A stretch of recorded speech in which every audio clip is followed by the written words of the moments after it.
ഇന്നത്തെ നമ്മുടെ റെസിപ്പി 4 മണി ചായയുടെയൊക്കെ കൂടെ കഴിക്കാൻ വേണ്ടിയിട്ട് എളുപ്പത്തിൽ ഉണ്ടാക്കാൻ പറ്റുന്ന നല്ല ടേസ്റ്റി ആയിട്ടുള്ള ഒരു സ്നാക്സ് റെസിപ്പിയാണ്. ബ്രെഡും സേമിയൊക്കെ കയ്യിലുണ്ടെങ്കിൽ ഇപ്പോൾ തന്നെ ചെയ്തു വെക്കാൻ പറ്റുന്ന കുട്ടികൾക്കൊക്കെ ഇഷ്ടപ്പെടുന്ന ഈ ഒരു റെസിപ്പി എങ്ങനെ ചെയ്യാമെന്നുള്ളതൊന്ന് കണ്ടു വയ്ക്കാമല്ലോ. അപ്പോൾ ഈ ഒരു വീഡിയോ കണ്ടുകൊണ്ടിരിക്കുന്ന സമയത്ത് നിങ്ങൾക്ക് ഇഷ്ടപ്പെടുകയാണെങ്കിൽ ആ ഒരു ലൈക്ക് ബട്ടൺ ഒന്ന് പ്രസ് ചെയ്യേണ്ട കാര്യം മറക്കരുത് കേട്ടോ. അപ്പോൾ ആദ്യം ഒരു ടേബിൾ സ്പൂൺ നെയ്യ് ഒന്ന് ചൂടായി വരുന്ന സമയത്ത് ഇതിലേക്കൊരു 1/2 കപ്പ് സേമിയ ഇട്ട് കൊടുക്കുക. എന്നിട്ട് ചെറുതായിട്ടൊന്നങ്ങ് വറുത്തെടുക്കുക. നമ്മുടെ ഫില്ലിങ്സിന് വേണ്ടിയിട്ടുള്ള കൂട്ടാണ് കേട്ടോ റെഡിയാക്കുന്നത്. അപ്പോൾ സേമിയ ഒരുപാട് ഗോൾഡൻ ബ്രൗൺ കളർ ആവേണ്ട ആവശ്യമൊന്നുമില്ല. ഇതുപോലെ ചെറുതായിട്ടൊന്ന് വറവായി വരുന്ന സമയത്ത് ഇതിലേക്കൊരു 1 കപ്പ് ചൂടുവെള്ളം ഒഴിച്ചു കൊടുക്കുക കേട്ടോ. ചൂടുവെള്ളം 1 കപ്പ് എന്തായാലും വേണ്ടി വരും, കാരണം 1/2 കപ്പ് സേമിയ വെന്ത് വരാൻ അത്രയ്ക്ക് വെള്ളം വേണ്ടി വരും. എന്നിട്ട് ഇതൊന്നിനെ അടച്ച് വെച്ചിട്ട് വേവിച്ചെടുക്കുക. അങ്ങനെ ആകുമ്പോൾ പെട്ടെന്ന് വെന്ത് കിട്ടിക്കോളും. തീയൊന്ന് കുറച്ച് വെക്കുന്നതായിരിക്കും നല്ലത്, അല്ലെങ്കിൽ വെള്ളം വറ്റി പോവുകയും ചെയ്യും, സേമിയ വെന്ത് കിട്ടില്ല. ഇപ്പോൾ ഇതാ സേമിയൊക്കെ ഇതുപോലെ അത്യാവശ്യമൊക്കെ ഒന്ന് വേവായിട്ട് വരുന്നുണ്ട്. ഇനിയാണ് നമ്മൾ ഇതിലേക്കുള്ള പഞ്ചസാര ചേർത്ത് കൊടുക്കുന്നത്. ഒരു 1/4 കപ്പ് പഞ്ചസാര ഇട്ട് കൊടുക്കുക. അപ്പോൾ പഞ്ചസാര ആദ്യം തന്നെ ഇട്ട് കൊടുത്താലുള്ള പ്രശ്നം വെച്ചാൽ സേമിയ വെന്ത് കിട്ടാൻ കുറച്ച് സമയം എടുക്കും. അപ്പോൾ അതുകൊണ്ട് അത്യാവശ്യം വെന്തതിന് ശേഷം ഇതുകൂടെ ചേർത്ത് കൊടുത്താൽ മതി. ഈ സമയത്ത് ഞാൻ ഇതിലേക്കൊരു നുള്ളു ഓറഞ്ച് റെഡ് ഫുഡ് കളർ ചേർക്കുന്നുണ്ട് കേട്ടോ. റെഡും യെല്ലോയും കൂടി മിക്സ് ആയിട്ടുള്ളതാണ്. അപ്പോൾ ജസ്റ്റ് ഒരു ഭംഗിക്ക് വേണ്ടിയിട്ട് മാത്രം.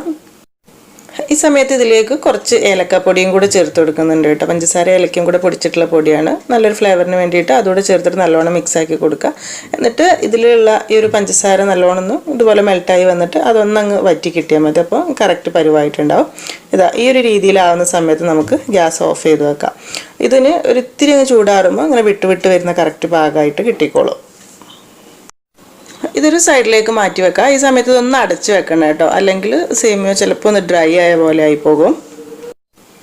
ഇനിയൊരു പാൻ ചൂടാക്കി 1-2 ടേബിൾ സ്പൂൺ നെയ്യ് ചൂടാക്കി എടുക്കുക. അതിലേക്ക് കുറച്ച് കാഷ്യൂ ഇട്ടിട്ട് ഒന്ന് വറുത്തെടുക്കുക. അത്യാവശ്യം ഒന്ന് വറവായി വരുന്ന സമയത്ത് കുറച്ച് മുന്തിരിയും കൂടി ഇട്ടിട്ട് ഒന്ന് വറുത്തിട്ട് മാറ്റി വെക്കാം.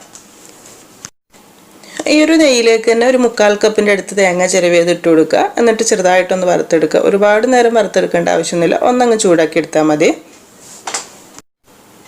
എന്നിട്ട് ഇതിലേക്ക് മധുരത്തിന് വേണ്ടിയിട്ടൊരു 3-4 ടേബിൾ സ്പൂൺ പഞ്ചസാര കൂടി ഇട്ട് കൊടുത്തിട്ട് ഒന്നങ്ങ് ചൂടാക്കി എടുക്കുക. ഈ പറഞ്ഞ പോലെ തന്നെ കുറേ സമയം ഇട്ടിട്ട് നല്ലോണം ഡ്രൈ ആക്കി എടുക്കേണ്ട ആവശ്യമൊന്നുമില്ല. ഈ ഒരു തേങ്ങാക്കൂട്ടിലേക്കും കുറച്ച് ഏലക്കാപ്പൊടി ചേർത്ത് കൊടുക്കുന്നുണ്ട് കേട്ടോ. നിങ്ങൾക്ക് ഫ്ലേവർ എത്രയ്ക്ക് വേണമെന്ന് നോക്കിയിട്ട് അതിനനുസരിച്ച് ചേർത്ത് കൊടുത്താൽ മതി. എന്നിട്ട് അതുകൂടെ ചേർത്തിട്ട് നല്ലോണം ഒന്ന് മിക്സാക്കി എടുക്കുന്നുണ്ട്. പഞ്ചസാര തേങ്ങയിലേക്ക് ചെറുതായിട്ടൊന്ന് മെൽട്ടായി തുടങ്ങുന്ന സമയത്ത് ഇനി ഇതിലേക്ക് നമ്മൾ ആദ്യം റെഡിയാക്കി വെച്ചിട്ടുള്ള സേമിയയുടെ കൂട്ടുണ്ടല്ലോ, അത് ഇതിലേക്ക് ഇട്ട് കൊടുക്കുക. ഇപ്പോൾ കണ്ടോ കുറച്ചൊക്കെ വിട്ട് വരുന്ന ആ ഒരു പരുവത്തിലേക്കായിട്ട് മുഴുവനായിട്ട് ഇതിലേക്ക് ചേർക്കുക. അല്ലെങ്കിൽ ഈ ഒരു തേങ്ങാക്കൂട്ട് സേമിയത്തിലേക്ക് ഇട്ട് കൊടുത്തിട്ട് വേണമെങ്കിൽ മിക്സ് ആക്കി എടുക്കുക. തേങ്ങ ശരിക്കും സെപ്പറേറ്റ് വറുത്തിട്ടിടുന്ന സമയത്ത് ഒരു പ്രത്യേക ടേസ്റ്റ് കൂടുതൽ തോന്നുന്നുണ്ട് കേട്ടോ. സേമിയയും തേങ്ങാക്കൂട്ടും കൂടെ കുറച്ച് സമയം ഒന്ന് വറുത്തെടുക്കുക. ഒരു മിനിറ്റിൻ്റെ അടുത്തിട്ട് നല്ലോണം ഒന്ന് മിക്സ് ആക്കി എടുക്കണം. അപ്പോഴാണ് കറക്റ്റ് സെറ്റായിട്ട് കിട്ടുക.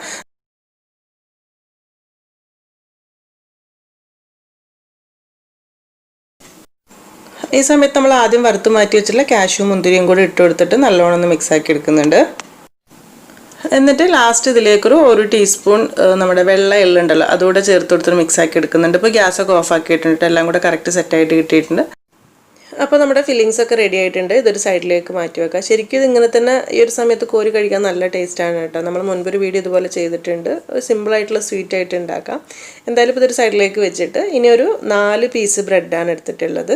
ഇതുപോലെ ചെറുതായിട്ടൊന്ന് മുറിച്ചെടുത്തിട്ട് മിക്സിയുടെ ജാറിലേക്ക് ഇട്ട് കൊടുക്കുക.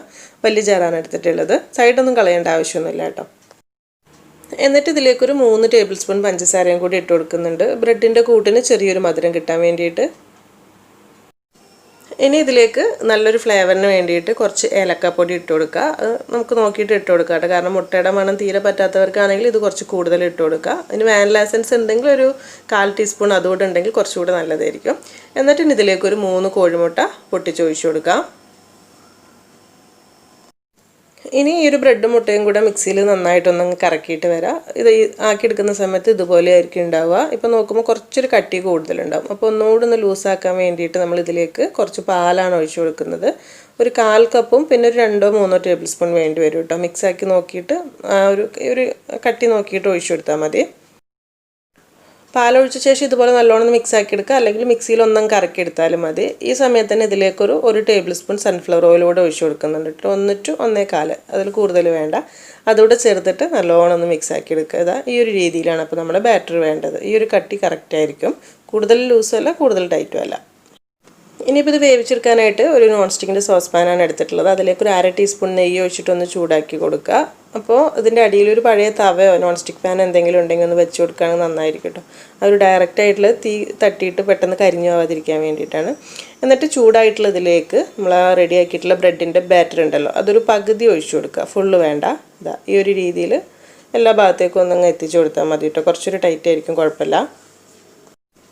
ഇനി ഇതിൻ്റെ മേലേക്ക് ഇപ്പോൾ നമ്മൾ റെഡിയാക്കി വെച്ചിട്ടുള്ള സേമിയത്തിൻ്റെ ഒരു മിക്സ് ഉണ്ടല്ലോ, അത് വെച്ച് കൊടുക്കുകയാണ് ചെയ്യുന്നത്. ഇതാ വെക്കുന്ന സമയത്ത് ഈ ഒരു രീതിയിൽ ഒരുപാട് സൈഡിലേക്ക് പോവാതെ നടുഭാഗത്ത് ഇങ്ങനെ പരത്തി വെച്ച് കൊടുത്താൽ മതി. നമ്മൾ 1/2 കപ്പ് മുഴുവനും ഉണ്ടാക്കിയിട്ടുള്ള സേമിയ ഒരു ഇത്തിരി ബാക്കി ഉണ്ടാവും. അത് മുഴുവനായിട്ട് ഇതിൽ വേണ്ടി വരില്ല, കുറച്ച് കൂടുതലായിരിക്കും. എന്നിട്ട് ഇനി ചെയ്യുന്നത് എന്താണെന്ന് വെച്ചാൽ ബാക്കിയുള്ള ബ്രെഡിൻ്റെ ബാറ്റർ ഉണ്ടല്ലോ, അതുകൂടെ നമ്മൾ ഇതിൻ്റെ സൈഡിലൂടെ ഇങ്ങനെ ചേർത്ത് ഒഴിച്ചു കൊടുക്കുക. സൈഡിൽ എന്തായാലും വേണ്ട, അല്ലെങ്കിൽ അത് പുറത്തേക്ക് ഇങ്ങനെ സേമിയ വന്ന് വരും. അപ്പോൾ ഇതുപോലെ മൊത്തത്തിലൊന്ന് കവർ ചെയ്തിട്ട് ഒഴിച്ചു കൊടുക്കുക. സേമിയ മൊത്തത്തിൽ മൂടി വരുന്ന രീതിയിൽ ആ ഒരു ബാറ്റർ കറക്റ്റ് തന്നെയായിരിക്കും. എല്ലാ ഭാഗത്തേക്കും ഇങ്ങനെ ആക്കി കൊടുത്താൽ മതി. എന്നിട്ട് ലാസ്റ്റ് ഇതിൻ്റെ മേലേക്ക് ഒരു ഇത്തിരി ഭംഗിക്ക് വേണ്ടിയിട്ട് നമ്മൾ സേമിയ തേങ്ങ മിക്സ് ആക്കുന്നതിന് മുൻപ് വേവിച്ചിട്ടുള്ള സേമിയ ഒരു ഇത്തിരി മാറ്റി വെച്ചിട്ടുണ്ട്. അത് കുറച്ച് ഇതുപോലെ ഇട്ട് കൊടുക്കുക, ഒരു ഭംഗിക്ക് വേണ്ടിയിട്ട് മാത്രം. ഇനിയിപ്പോൾ ഗ്യാസ് കത്തിക്കാട്ടെ. നമ്മൾ ഇത്ര തന്നെ ഗ്യാസ് ഓൺ ആക്കിയിട്ടില്ല. ആ ഒരു പാൻ ആദ്യം നല്ലോണം ഒന്ന് ചൂടാക്കിയിട്ട് ഗ്യാസ് ഓഫ് ആക്കിയിട്ടുണ്ടായിരുന്നു. ഇതൊക്കെ ഒന്ന് ഒഴിച്ച് സെറ്റാക്കാൻ. ഇനി ഇത് അടച്ച് വെച്ചിട്ട് തീ കത്തിക്കുക. എന്നിട്ട് ഒരു 1-2 മിനിറ്റ് ഒരു മീഡിയം ഫ്ലെയിമിൽ കൊടുക്കുക. അത് കഴിഞ്ഞിട്ട് തീ നല്ലോണം കുറച്ച് വെച്ചിട്ട് ഒരു 10 to 15 മിനിറ്റ് അത്ര മതിയാവും. ബ്രെഡ് ആയതുകൊണ്ട് കുറേ സമയമൊന്നും വേണ്ടി വരില്ല, പെട്ടെന്ന് തന്നെ റെഡിയായി കിട്ടിക്കോളും.